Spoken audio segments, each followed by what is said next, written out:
اب دعا کیسے مانگی جائے، کچھ اس پہ بھی بات ہو جائے۔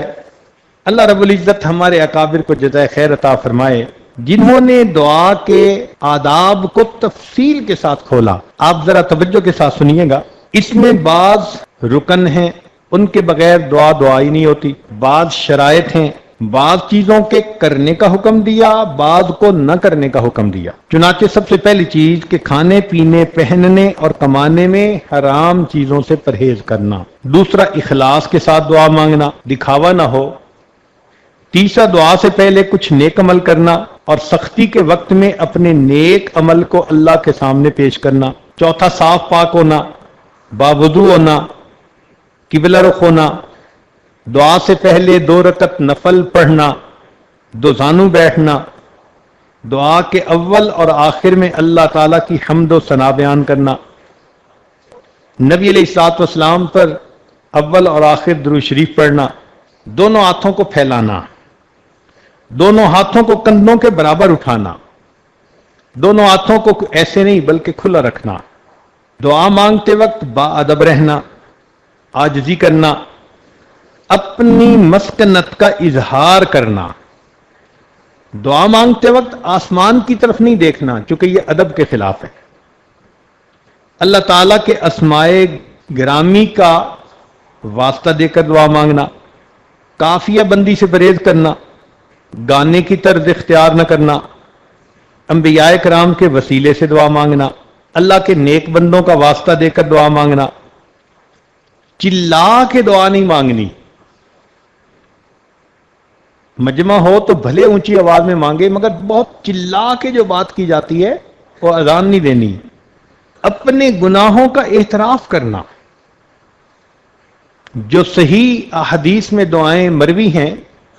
نبی علیہ الصلوۃ والسلام سے، ان دعاؤں کو مانگنا،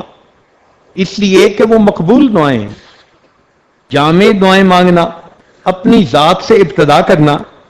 پھر اپنے والدین مومن بھائیوں کے لیے دعا کرنا، عزم و یقین کے ساتھ دعا کرنا، رغبت اور شوق کے ساتھ دعا کرنا، کوشش و محنت سے حضور قلب کے ساتھ تہہ دل سے دعا کرنا، ایک دعا کو بار بار مانگنا، دعا میں اصرار کرنا، دعا میں کسی گناہ کی دعا نہ مانگنا کہ دعا مانگے کہ فلاں بندہ مجھے گناہ کرنے دے، ایسی دعا نہیں مانگنی۔ کسی محال چیز کو نہ مانگنا، مثلا کسی کو زیادہ ہی شوق ہے اللہ مجھے لڑکی بنا دے، اب یہ محال ہے نا، اللہ نے تو اسے مرد بنا دیا، تو امر محال مت مانگے دعا میں۔ رحمت خداوندی کو تنگ نہ کرے کہ بس اللہ مجھے بخش دے، نہیں، مجھے کیوں، سب کو اللہ بخش دے، سب کی خطاؤں کو معاف کر دے۔ اپنی تمام حاجتیں مانگنا، حتیٰ کہ جوتے کا تسمہ ٹوٹا ہو تو وہ بھی اللہ سے مانگنا۔ دعا سے فارغ ہونے کے بعد اپنے منہ پہ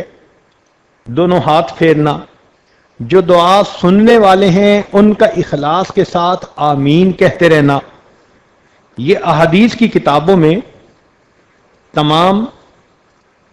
فیصلے، تمام جو ہے وہ احادیث آ چکی۔ جلد بازی نہ کرے، اللہ آج ہی دعا قبول کر لے۔ ان آداب کے ساتھ دعائیں مانگیں گے تو جلدی قبول ہوں گی۔ اب دعا کے قبول ہونے کے کچھ اوقات ہوتے ہیں، حدیث پاک میں آیا ان اوقات میں جلدی دعا قبول ہوتی ہے۔ مثلا شب قدر جیسے آج کی رات، یہ قبولیت دعا کی رات، عرفہ کا دن، حج کا دن، رمضان مبارک کے مہینے میں دعا قبول، شب جمعہ میں دعا قبول، جمعہ کے دن میں دعا قبول، آدھی رات کے وقت دعا قبول، پہلی تہائی رات میں دعا قبول، آخری تہائی رات میں دعا قبول، سحری کے وقت دعا قبول، ساعت جمعہ میں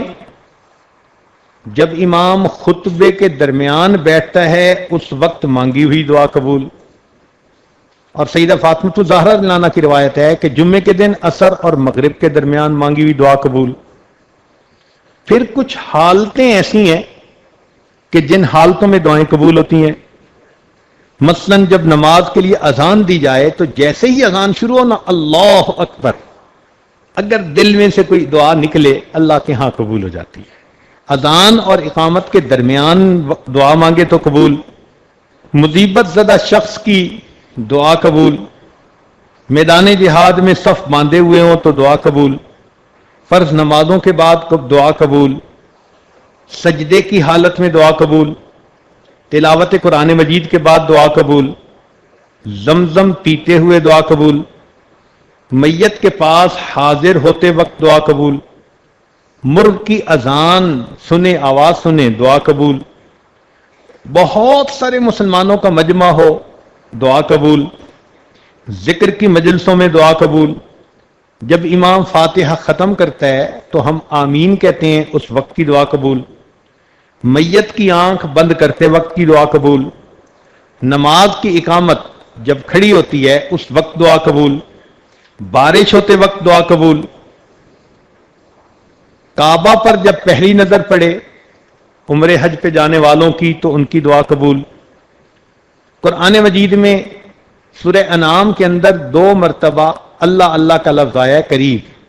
رسول اللہ اللہ ہے، تو اس کے درمیان میں مانگی ہوئی دعا قبول۔ کچھ مقامات ایسے ہیں جن مقامات کی دعا قبول، چنانچہ طواف کرتے ہوئے ملتزم سے لپٹ کر حسن بصری رحمت اللہ علیہ نے بیت اللہ شریف کے 15 مقامات گنوائے ہیں جن میں دعا قبول۔ کچھ اللہ کے بندے ایسے ہوتے ہیں کہ جن کی موجودگی میں دعا قبول، چنانچہ دکھی دل والا بندہ جہاں کہیں ہوگا اس کی موجودگی میں دعا قبول، مظلوم کی دعا قبول، اگرچہ مظلوم کافر ہی کیوں نہ ہو، والد کی دعا اولاد کے حق میں قبول، امام عادل کی دعا قبول، نیک بندے کی دعا قبول،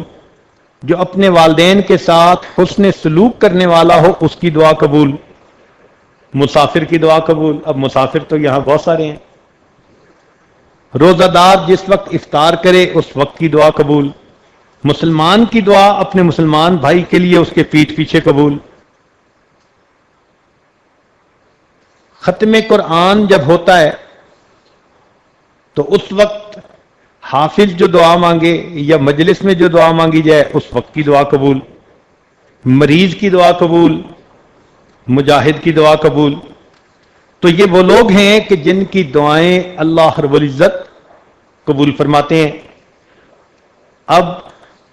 نیکوں کی فہرست میں تو ہم نہیں شامل ہو سکتے جو اللہ کے ہاں نیک ہوتے ہیں، البتہ مسافروں کی فہرست میں تو ہم شامل ہیں، اس لیے کہ گھر چھوڑا، بیوی بچوں کو چھوڑا، اپنے گھر سے دور آ کر ایک جگہ موجود،